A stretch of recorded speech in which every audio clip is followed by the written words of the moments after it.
तो वक्त हो चुका है crypto news of the week का, जहां एक तरफ हम जानेंगे कि नाइजीरिया के सेंट्रल बैंक ने बिटकॉइन का ऑल्टरनेटिव क्या बताया है, वही दूसरी तरफ जानेंगे कि ब्रिटिश के जो सिटीजन्स हैं उनके लिए अब पोस्ट ऑफिस से क्रिप्टो वाउचर्स कैसे खरीदे जा सकते हैं। तो बेसिकली शुरू करते हैं ये वीडियो।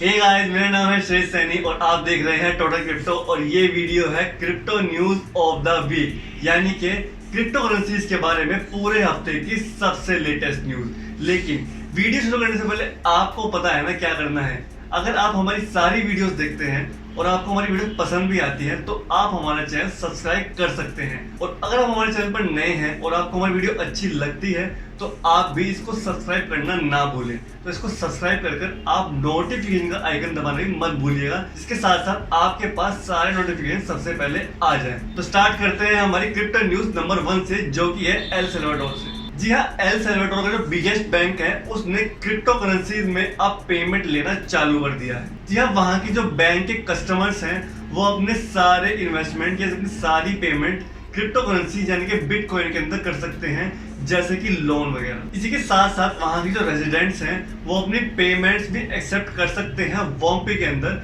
जो कि एक पेमेंट गेटवे है, और उसके अंदर आप अपनी सारी पेमेंट्स बिटकॉइन के रूप में एक्सेप्ट कर सकते हैं। जी हाँ, बैंक ने ये भी अनाउंस कर दिया है कि वो बिटकॉइन को पूरी तरह सपोर्ट करता है और इसको ज्यादा से ज्यादा जगह पर यूज करने के लिए बढ़ावा देता है। तो चलते हैं हमारी अगली न्यूज की ओर, जो कि है नाइजीरिया से। जी हाँ, नाइजीरिया के अंदर जो वहाँ का सेंट्रल बैंक है उन्होंने बिटकॉइन का एक अच्छा ऑल्टरनेटिव बताया है। जी हाँ, ई नैरा जो वहाँ की एक नई क्रिप्टो करेंसी है उसको बहुत ज्यादा सेफ बताया जा रहा है क्रिप्टो करेंसी बिटकॉइन के मुकाबले, और उनका ये भी कहना है कि ई नैरा जो वहाँ की क्रिप्टो करेंसी है वो ज्यादा अच्छी वैल्यू प्रोवाइड कराता है और वो वहाँ की जो इकोनॉमी है उसको बढ़ाने में भी मदद करेगा। इसी के साथ साथ आपको ये भी बता दें कि ये जो क्रिप्टो करेंसी थी पिछले साल अक्टूबर में लॉन्च कर दी थी, और उसी के साथ साथ वहाँ के बैंक ने बाकी क्रिप्टो करेंसीज को बैन भी कर दिया, थोड़े टाइम के लिए बंद कर दिया था। तो चलते हैं हमारी अगली न्यूज की ओर, जो कि है यूके से। जी हाँ, यूनाइटेड किंगडम से। यूनाइटेड किंगडम के अंदर आप वहाँ के पोस्ट ऑफिस से अब क्रिप्टो वाउचर्स बाय कर सकते हैं। जी हाँ, वहाँ के पोस्ट ऑफिस ने अपने सिटीजन्स के लिए क्रिप्टो वाउचर्स को खरीदना आसान कर दिया है, और अपनी आइडेंटिफिकेशन ऐप के जरिए वो वहाँ पर क्रिप्टो वाउचर्स को खरीद सकते हैं। लेकिन उसके लिए वहाँ पर उन्हें वेरिफिकेशन करना जरूरी है, और वेरिफिकेशन आप अपने पोस्ट ऑफिस से ही कर सकते हैं। यानी कि अगर आप वेरीफाइड पोस्ट ऑफिस यूजर हैं यूके के तो आप वहाँ पर आराम से क्रिप्टो वाउचर्स को खरीद सकते हैं। इसी के साथ साथ रिपोर्ट की माने तो उनका कहना है कि पोस्ट ऑफिस को क्रिप्टो वाउचर्स के बदले कोई भी कमीशन या कोई भी एंडोर्समेंट नहीं मिलता है, और वो ये काम सिर्फ इसलिए कर रहे हैं जिसके जरिए पोस्ट ऑफिस की जो वेरिफिकेशन टेक्नोलॉजी है उसको बढ़ावा दिया जा सके, ज्यादा से ज्यादा लोग पोस्ट ऑफिस में अपनी आईडी को वेरीफाई कराएं। तो चलते हैं हमारी अगली न्यूज की ओर, जो कि है लाइटकॉइन के बारे में। जी हाँ, लाइटकॉइन का प्राइस जो है वो अभी बहुत ही तेजी से बढ़ गया था एक न्यूज के चलते, और बाद में पता लगा वो जो प्रेस रिलीज था वो बिल्कुल फेक था। जी हाँ, रिपोर्ट की माने तो उस प्रेस रिलीज में कहा गया था कि वॉलमार्ट, जो कि पूरे वर्ल्ड का सबसे बड़ा रिटेल जायंट है, उसने पार्टनरशिप की है लाइटकॉइन के साथ, और इसकी जो पार्टनरशिप है उसका अनाउंसमेंट अक्टूबर 1 को हो जाएगा। लेकिन इसी के साथ साथ पता लगा कि वो जो प्रेस रिलीज थी वो बिल्कुल फेक थी, और 1 घंटे बाद ही उसको फेक करार कर दिया गया। लेकिन उस 1 घंटे के अंदर ही लिटकॉइन का प्राइस जो है वो स्काई रॉकेट हो गया, इतना ज्यादा तेजी से जंप हो गया, और उसका प्राइस 30% ऊपर चढ़कर $237 पहुंच गया था। लेकिन जैसे ही 1 घंटे बाद पता लगा कि वो न्यूज फेक है, उसका प्राइस फिर से नीचे आकर गिर गया, और जब हम ये न्यूज बना रहे थे उस टाइम पर लिटकॉइन का प्राइस करीबन $183 था। बताया जा रहा है कि ये एक पब्लिसिटी स्टंट भी हो सकता है जिससे आप लिटकॉइन को थोड़ी पॉपुलैरिटी दिला सके, क्योंकि जब लिटकॉइन लॉन्च हुआ था तो बताया जा रहा था कि ये बिटकॉइन का बहुत ही अच्छा ऑल्टरनेटिव है, बहुत ही सस्ते दामों में सेम एल्गोरिथम पर काम करता है, और इसकी शायद आगे जाकर बहुत ज्यादा पॉपुलैरिटी हो सकती है। लेकिन देखा जा रहा है कि लिटकॉइन में उतनी ज्यादा पॉपुलैरिटी है, उतना ज्यादा इसका नाम सामने नहीं आ रहा है। तो हो सकता है ये सब अफवाह इसीलिए फैलाई गई हो ताकि लिटकॉइन थोड़ा सा मार्केट में अपना नाम बढ़ा सके। तो चलते हैं हमारी अगली न्यूज की ओर, जो कि है बिटटॉरेंट के बारे में। यह BitTorrent ने लॉन्च कर दिया है अपना खुद का एक डिस्ट्रीब्यूटिव स्टोरेज सॉल्यूशन जिसका नाम रखा गया है NFT हब। या इसके अंदर आपको सारे डिस्ट्रीब्यूटिव स्टोरेज सॉल्यूशंस मिल जाएंगे जो कि बनाया गया है ट्रॉन इकोसिस्टम पे। इसी के साथ साथ जो डेवलपर्स हैं उनको काफ़ी ज़्यादा इसमें हेल्प मिलेगी क्योंकि वो अपना सारा NFT का जो डाटा है वो अब सेफली एक स्टोरेज में रख सकते हैं और उसके अंदर कोई भी ब्रीच होने की संभावना नहीं होगी। BitTorrent पावर्ड NFT हब के अंदर काफ़ी सारे एडवांटेजेस हैं, जैसे कि इसके अंदर डाटा की स्टेबिलिटी है, रिलायबिलिटी है और प्रोटेक्शन भी है और सारा डाटा ओनर के अंदर ही रहता है। तो चलते हैं हमारी अगली न्यूज़ की ओर जो कि है सोलाना के बारे में।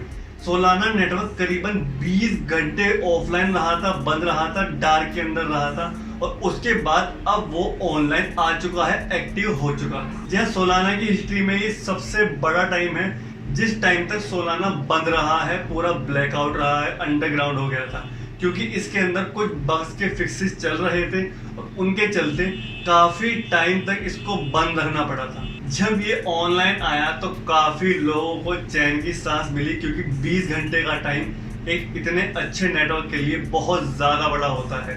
और जब इसके सारे फिक्सेस हो चुके थे इसको ऑनलाइन ला दिया गया था और अब ये दोबारा यूज़ करने के लिए तैयार है। लेकिन इसके साथ साथ आपको ये भी बता दें कि जितने टाइम तक ये बंद रहा था इसमें कई हजार लोगों को बहुत ही ज़्यादा मुसीबतों का सामना करना पड़ा था। तो आपको ये वीडियो कैसी लग रही है कमेंट सेक्शन में जरूर बताइएगा। और आप चाहते हैं कि आप ये सारी खबर और डिटेल में पढ़ें तो आप हमारी वेबसाइट www.totalcrypto.com पर जाकर इन सारी खबरों को और डिटेल में पढ़ सकते हैं। तो चलते हैं हमारी अगली न्यूज की ओर जो कि आ रही है गूगल की तरफ से। जी हाँ, दुनिया के सबसे बड़े सर्च इंजन गूगल ने पार्टनर किया है एक ब्लॉकचेन स्टूडियो के साथ जिसका नाम है डेपर लैब्स। यह गूगल ने पार्टनर किया है डेपर लैब्स के साथ और वो चाहते हैं ब्लॉकचेन टेक्नोलॉजी को और ज्यादा एक्सप्लोर करना और उसके साथ साथ और नए तरीके की टेक्निक्स और टेक्नोलॉजी को निकालना। अगर रिपोर्ट की माने तो इस डील के अंदर गूगल प्रोवाइड करेगा नेटवर्क ऑपरेटर्स डेपर लैब्स को जिससे वो अपने फ्लो ब्लॉकचेन को और अच्छे से चला सके। गूगल का कहना है कि उन्होंने पार्टनरशिप की है जिससे वो स्केलेबल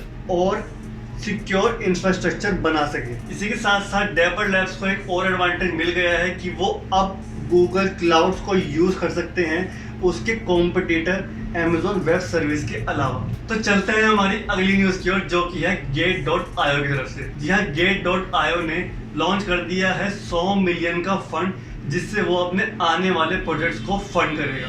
Gate.io बहुत ही पॉपुलर क्रिप्टो एक्सचेंज है और उसने 100 मिलियन का फंड निकाला है जिसका नाम रखा गया है गेट वेंचर और जो कि फोकस करेगा अर्ली स्टेज की इन्वेस्टमेंट को डीफाई इंफ्रास्ट्रक्चर और इकोसिस्टम के अंदर। इसी के साथ साथ इस क्रिप्टो एक्सचेंज ने और एडिशनल फीचर्स भी बताए हैं जिसके बाद अगर ये $100 मिलियन को फंड करता है तो उसी के साथ साथ जो नए फीचर्स आते हैं वो ऑफर करेंगे फाइनेंसिंग, ऑपरेशनल रिसोर्सेज और इंडस्ट्रियल एक्सपर्टीज जहां भी पॉसिबल हो पाए। और जैसे कि आप जानते हैं अगर आपको और डिटेल में पढ़ना है तो हमारी वेबसाइट पर जा सकते हैं सबको पढ़ने के लिए। तो चलते हैं हमारी अगली न्यूज की ओर जो कि है कंसल्टिंग फर्म EY की तरफ से। जी हाँ, कंसल्टिंग फर्म EY ने पार्टनर किया है पॉलीगॉन के साथ जिसके साथ वो अब काम करेगा और अनाउंस करेगा इंटीग्रेशन पॉलीगॉन नेटवर्क पर। इसी के साथ साथ कंपनी ने पूरा एप्लीकेशन प्रोवाइड करा दिया है जिसके अंदर इस पार्टनरशिप की सारी डिटेल लिखी हुई हैं। अगर उस एप्लीकेशन की माने तो उसके अंदर लिखा है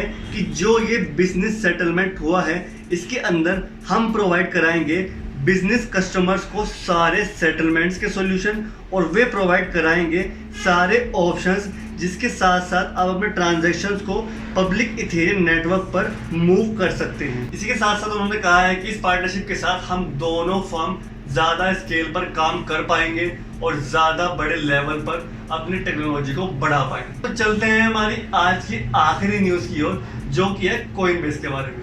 यह कोइनबेस लॉन्च करने वाला है अपना खुद का क्रिप्टो डेरिवेटिव और फ्यूचर।